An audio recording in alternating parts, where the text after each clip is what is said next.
La columna de todos los lunes que vuelve y volvió la columna de los lunes. Héctor, muy buenas tardes. Buenas tardes, estoy muy contento de estar nuevamente en la columna esta que me agrada mucho, porque tengo mucho contacto con el público, amigos, y siempre surgen conversaciones después de esta charla de aquí, surgen afuera de comentarios, gente que ha escuchado algo y agrega, quita y estamos en tema. Sí, no, la verdad, y aparte se puede reproducir y sigue reproduciéndose hacia adelante porque está siempre los videos que pueden ver después en YouTube, ¿eh?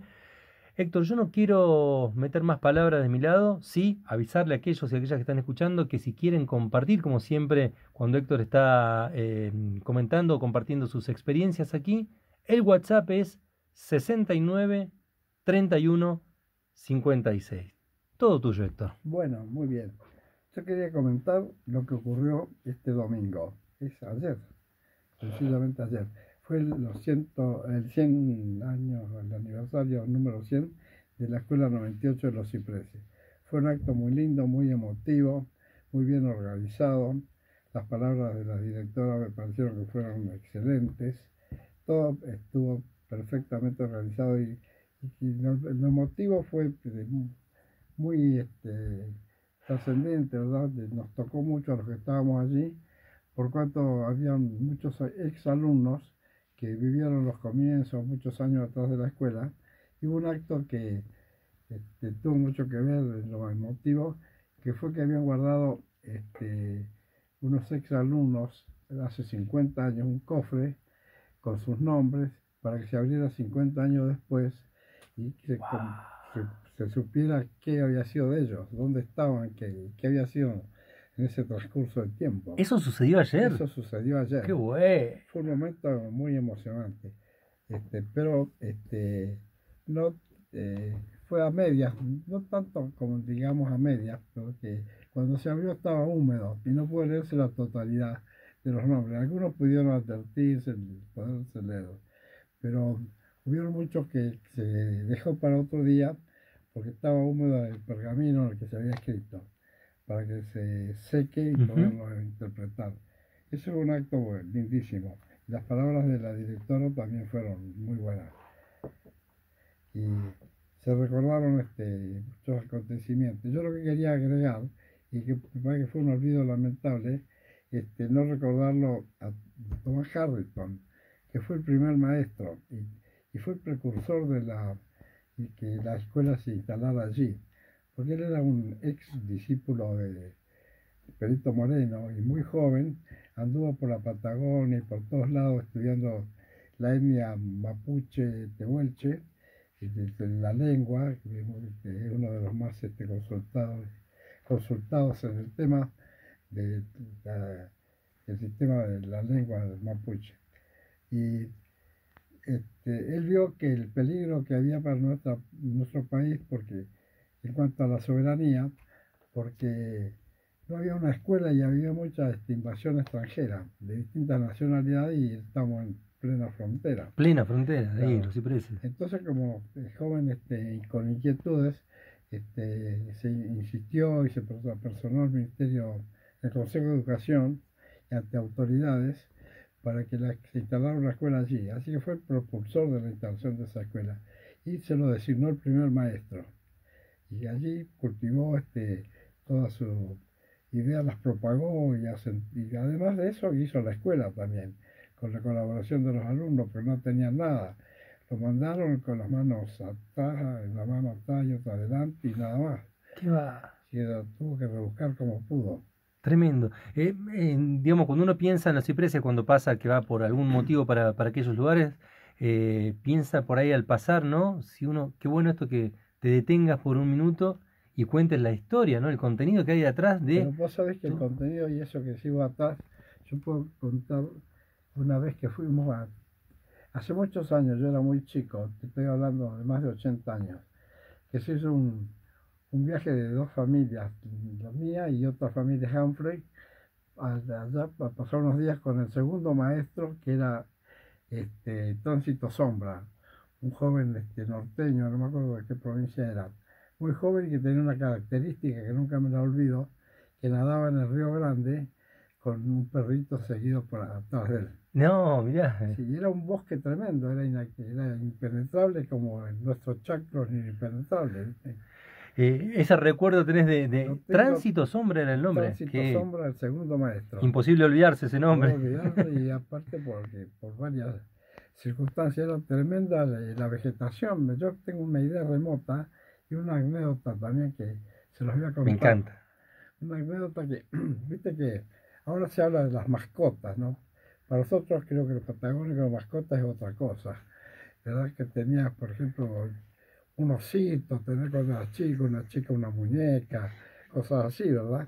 Ahora las mascotas son los perros y los gatos, ¿verdad? ¿Verdad? ¿Así? Y yo tenía una mascota, pero era una mantita que tenía un tigre, y le llamábamos la mantita tigre. Y en esa excursión que hicieron la familia, que yo digo era muy chico, yo iba como siempre con mi mantita tigre. Y en un momento estaba en el campamento, todo, y yo con mi mantita me he escapado por ahí. Y me han buscado enloquecidos, pero creía que me había ahogado, un revuelo tremendo. Y resulta que yo con mi mantita me había acurrucado entre unas matas y estaba dormido. Después mucho buscarme, me encontraron. Para desesperación de una tía mía que estaba enloquecida, gritaba. Y te estaba cuidando la mantita tigre Yo vos. estaba durmiendo con mi mantita tigre ahí contento, ¿viste? Qué grande. Pero eso es para también una imagen de lo que era el bosque, enredaderas, helecho y Qué bueno. coigües, tremendo. Qué bueno. Era una aventura llegar acá. Eran dos familias que vinieron, dos camiones de las paredes, que eran los pocos que tenían también medio de movilidad, y para acampar unos días. Estuvimos varios días y huésped de este maestro Tránsito Sombra. Qué ¿Quién lo bueno. encontró a usted? Y esa tía mía que era... ¿Y el maestro no lo había Y ya, llevado? el maestro después, exactamente. El Lo maestro llevó en una vez andas. que me llevó en andas y también lo recuerdo eso, y era para mí, viste, sentirme que el maestro me Era un llevaba honor en ahí. andas, que nadaba, que lo acompañaban en un bote y él se cruzaba a todos lados. Muy buena anécdota. Bueno, la anécdota que no me la olvido nunca. Y aparte la inmensidad que era eso, porque para llegar saliendo de Esquella, Trevelin era también, era difícil. Y de Trevelin para acá era todo bosque y la cantidad de arroyos y ríos que cruzabas. Hasta hace poco lo tengo grabado en mi mente, eran 22 arroyos. ¡22! No, pero de hace no tanto, ¿eh? Estoy hablando del... No tanto, de hace, bueno, para mí no tanto, del año 60 no es tanto. ¡Qué grande, qué grande! Héctor, aprovecho ahí, escuchamos una voz que nos acompaña aquí, el gran Héctor que no solamente nos acompaña aquí en la Aristocracia, sino que ya también nos produce parte del programa, que nos cuente con quién estamos aquí en Radio Nacional Esquel, en la Aristocracia. Tenemos a Gladys Jones, que es ex alumna de la escuela 98 y es de origen de aquellos pagos, y el mérito de ella, el gran mérito es que saliendo de esa escuela tan precaria, con tan pocos recursos y sin de menoscabar por la necesidad misma y el aislamiento, no tiene la misma educación o la misma enseñanza, no pueden llegar a tener como la escuela donde está hay más población y está más cerca de la civilización, ¿verdad? Totalmente alejados de todo, y de allí salió, egresó, cursó su escuela primaria, Gladys. Y después, bueno, con gran esfuerzo, es médica, estudió medicina, y si uno tiene conocimiento de lo que es estudiar medicina, una de las carreras más difíciles tal vez de todo De toda la carrera universitaria, universitaria, ¿no? claro. Sí. Yo tenía compañeros que viviendo conmigo que estudiaron medicina, había geología, ingeniería, de varias materias distintas, ¿no? Y medicina me parece que era... Yo cuando veía los libractos de Tequila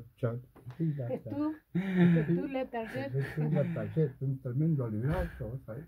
A ver, le invitamos a Gladys que se acerque un poquito más al lado tuyo, por favor, ahí, Héctor, para que se escuche bien en el micrófono, ¿eh? Perfecto. Ahí. Bueno, que nos cuente, Gladys, cómo era la vida en aquellos comienzos en la escuela, en los cipreses. Bueno, Nosotros nacimos en Valle Frío, en realidad. Y anterior a que naciéramos, somos 7 hermanos, mi papá había trabajado con el suegro de él, Larrinaga. A mi papá le decían Don Freeman, Delwin Freeman Jones. Y ¿Cómo era la vida en esos tiempos? bueno, nosotros la casita está todavía en el campo del Tait.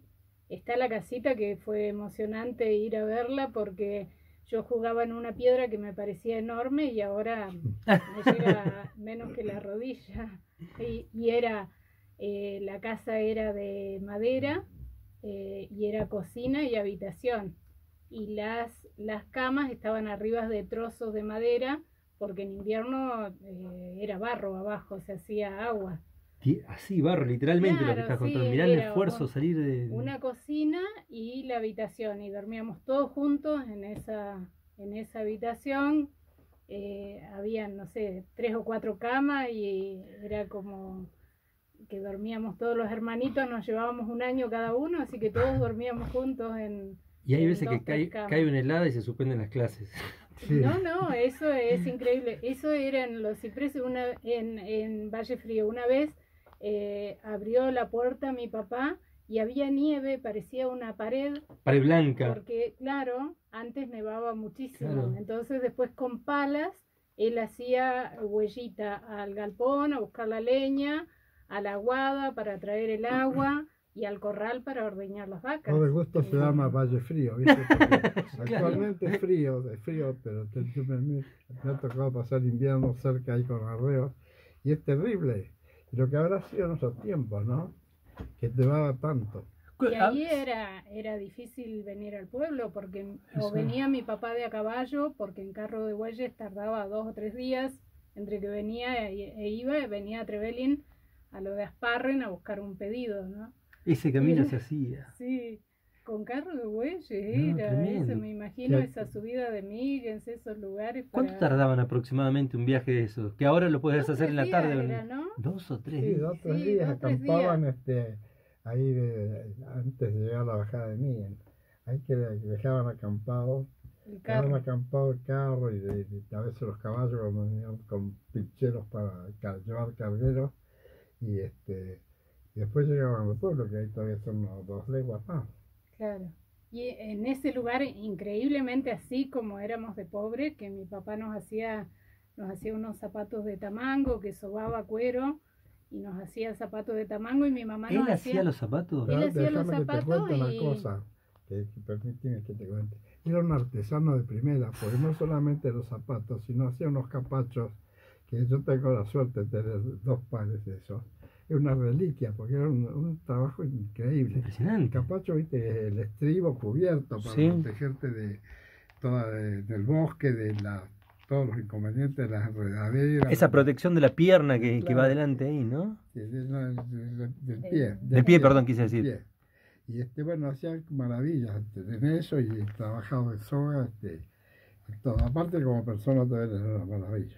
Pero recién me entero que la posibilidad de que el zapato, los zapatos los que los fabricaba tu papá. Sí, tamango le Tamango, llamaban claro. porque, como él dice, era un artesano en la soga, así que nos hacía el zapato porque además éramos muy pobres, entonces comprar zapatillas para en esa época éramos 5, después llegamos a ser 6 en ese lugar y en Trevelin fuimos 7, y somos 7 hermanos, así que el peón de campo, imagínate lo que costaba, si en aquella época el peón de campo con su sueldo se alcanzaría a comprar un par de botas de hoy. ¿Quién sabe? Sí, ¿Quién sabe?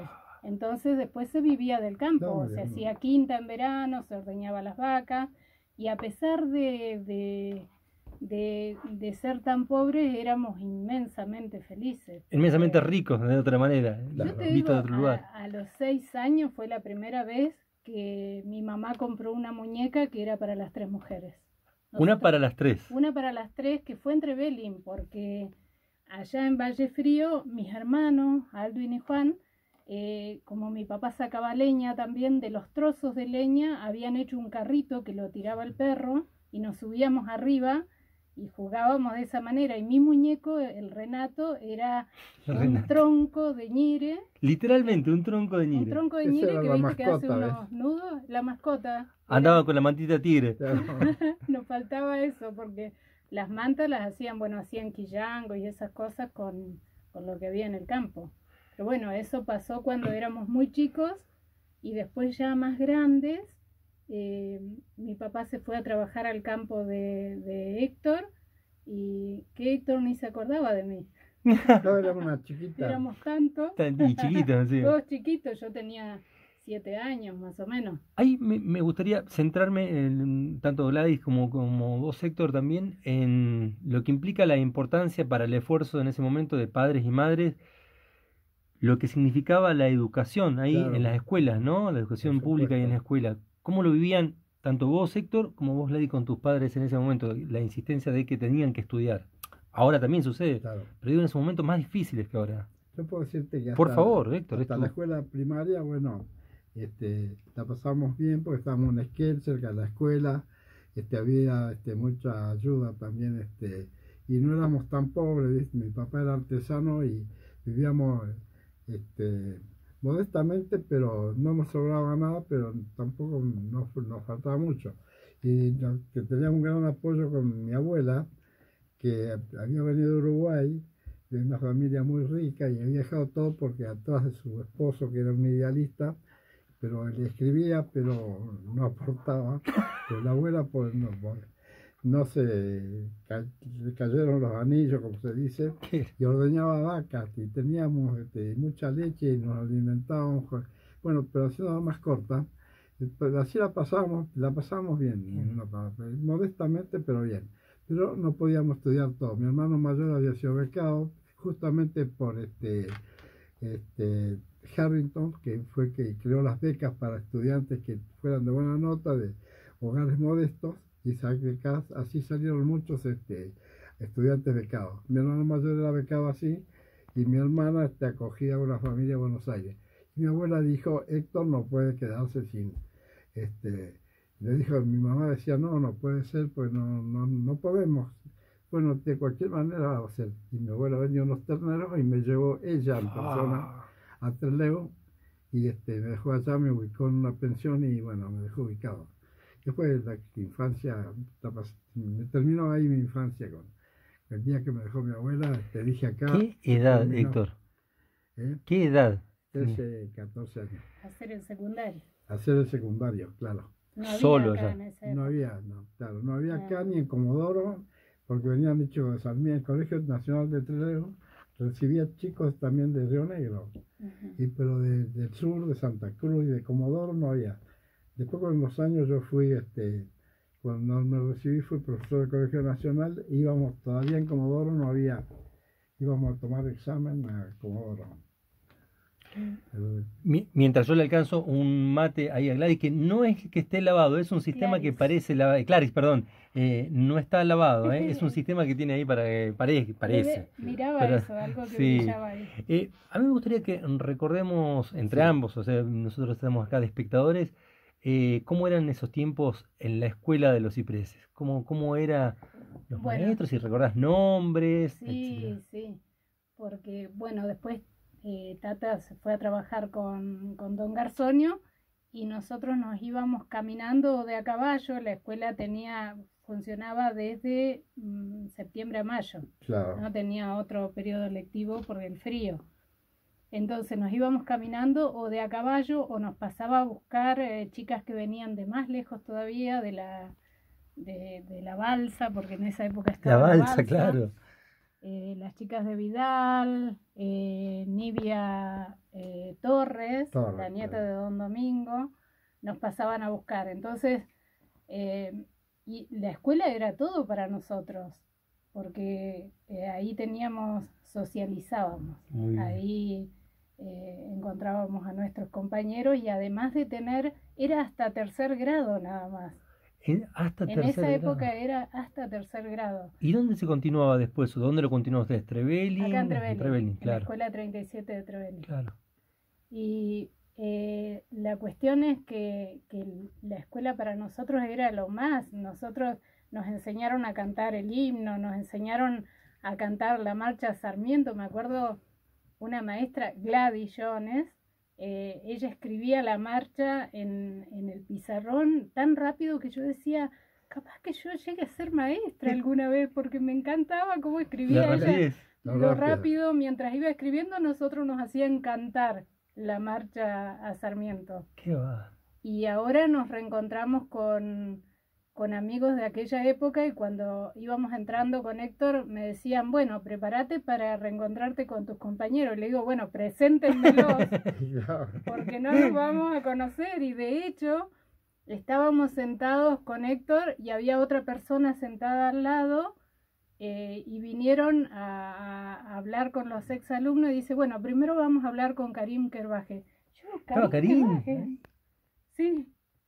Karim Kerbaje, yo no lo veía desde que era peque. Tenía 7 años, 8, era pecoso. ¿No lo veías desde ahí hasta...? Desde ahí no lo vi nunca más, porque yo después Qué me fui a hermoso estudiar, dato ese.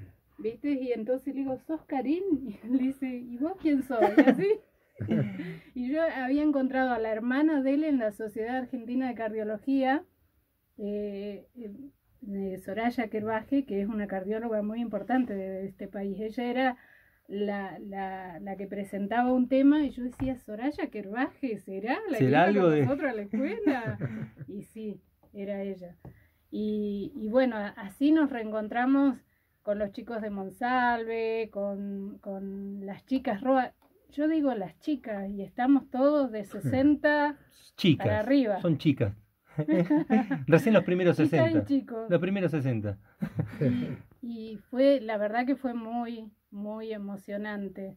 Qué lindo. Fue emocionante bueno, yo le contaba a la gente de Gendarmería que estaba con Héctor, que la primera vez que nosotros vimos un helicóptero llegar a la escuela, era un helicóptero de Gendarmería, y nosotros no sabíamos una nave lo que especial, era. muy Era especial una cosa espectacular, que quedamos todo el tiempo... En la misma escuela baja el helicóptero. En la escuela, baja en la escuela. Me imagino ese momento. Y en esa época todavía estaba la escuelita vieja, en la que nosotros hacíamos labores, hacíamos cocina, nos enseñaban a cocinar, nos enseñaban a bordar, a tejer, en esa escuelita vieja. Había un bosque tremendo ahí alrededor, y ahí bajaba el avión, porque había bosque hasta hace poco, ¿no? Y en ese tiempo mucho más. Ahora, a mí una historia de todas estas historias que están contando con Héctor y Clarice ahí, quiero centrar, nos quedan ahí unos 7, 8 minutos para charlar. ¿Cómo surge en Clarice la idea de ir a estudiar? Primero el esfuerzo de ahí, de estudiar ahí en los cipreses, las ganas de estudiar. La idea de ser médica, ¿cómo nace?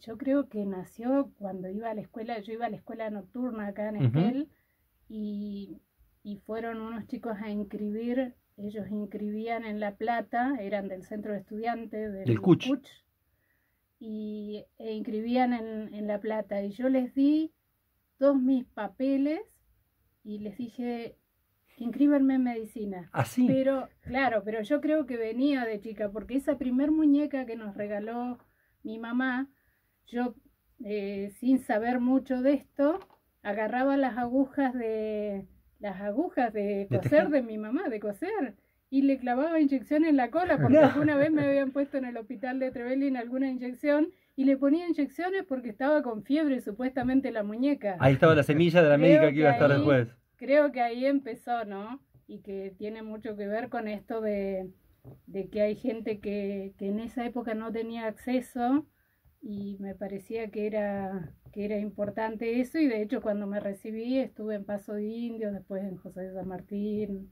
en Hualcaina, en distintos pueblitos. Y ahora suelo ir los fines de semana a hacer cobertura también al interior, a Corcovado. Por todos los lugares de aquí de la región, de la comarca. Claro. Mirá. Y bueno, la cuestión fue que yo terminé el primario acá en la Escuela 54 en Esquel. Y ahí en Almafuerte. Claro, porque mi papá se vino, le habían prestado una chacra acá cerca del Badén. Entonces vivíamos ahí, íbamos a la Escuela 54. Y después pasó que mi mamá se fue, nos dejó a los 7 con mi papá, por decir de alguna manera, porque nos quedamos solos. Mi papá trabajaba en el campo, estaba en Río Pico, y nos criamos entre nosotros. Entonces, en ese interín, yo fui madre soltera y no hacía el secundario. Después, cuando el nene tenía 3 años, empecé a hacer el secundario en la Escuela de Comercio número 8. Me fue muy bien porque siempre me gustó estudiar. Y recuerdo siempre una anécdota de mi papá que decía, lo voy a decir en palabras de él, ¿no? Por favor, mejor. Decía, acá la que le gusta el estudio Qué lindo. es la clatis. Porque hablaba medio... Es un gaucho criollo, ¿viste? Canta, Es un canta. tema que Y tenemos que decía- tocar después de los gauchos galeses. Y un gaucho galés típico era el padre de ella. Y decía, El estudio es genial. sí, El estudio es decía, genial. tal vez algún día llegue a ser maestra. Entonces yo decía, lo máximo para la gente del campo era que Maestra. una mujer se reciba de maestra. Tan es así que después, cuando me recibí, él no tomaba conciencia de que yo era médica. Una vez fui a verlo, estaba en Claro, Arroyo no tomaba Pescado. conciencia. No, estaba en Arroyo Pescado afilando un cuchillo para sacarse una espina de la mano. Entonces yo le digo, Te ayudo. Tata, yo te saco, tengo unas hojitas de bisturí ahí, ¿viste? Estériles. Y me dice, tenga mano, mija, que si yo no puedo voy a ir al doctor. Yo soy doctora. Mirá, qué la historia, ¿no? Sí. Pero qué alegría cuando empezó a tomar conciencia tu padre también. Después lo reconoció. Yo me acuerdo la primera vez que me di cuenta fue que llegaba a la chacra de Trevelin y él estaba con unos primos y eso, estaban tomando el té, y porque a pesar de que era gaucho le gustaba el tema de la torta negra, y entonces me vio llegar y empezó a decir, ahí viene la doctora, Le ahí viene quería. la doctora, así que Qué bueno. eso fue un reconocimiento de él. Faltan apenas 2 minutos ya para ir cerrando esta columna tremenda, como siempre, pero digo, aprovechando que estamos ahí a un paso de festejarse o conmemorarse, no festejarse, perdón, pero conmemorarse el Día de la Mujer, el 8M mañana, digo, qué bueno que tengamos la posibilidad de contar con la producción de Héctor aquí y saber que hay historias en la Patagonia, historias en nuestra región, en la comarca, que tienen que ser visibilizadas, ¿no? Del esfuerzo que se ha hecho para estudiar primero la primaria, para estudiar la secundaria y llegar a doctor en lo universitario, ¿no? Está bueno que se sepan esas historias. Yo no te conté, pero ya que hay mucha gente que escucha este programa, yo cuando me fui a estudiar, mi hijo quedó un tiempo acá en Esquel y yo trabajé de empleada doméstica primero y después trabajé de enfermera en el Hospital Español y después me recibí de podóloga universitaria en la UBA y después me recibí de médica. O sea, me costó un esfuerzo importante Doblemente poder recibirme, pero yo tenía ese objetivo que en el medio estuve a punto de claudicar, ¿viste? Pero no la aflojaste. Cuando no tenés para comer o para el micro, y no, porque me imaginaba llegando a Esquel con un título de podóloga, iban a decir expedicura. Digo, no. Así Tengo que... unos árboles acá que hay que podar, tío.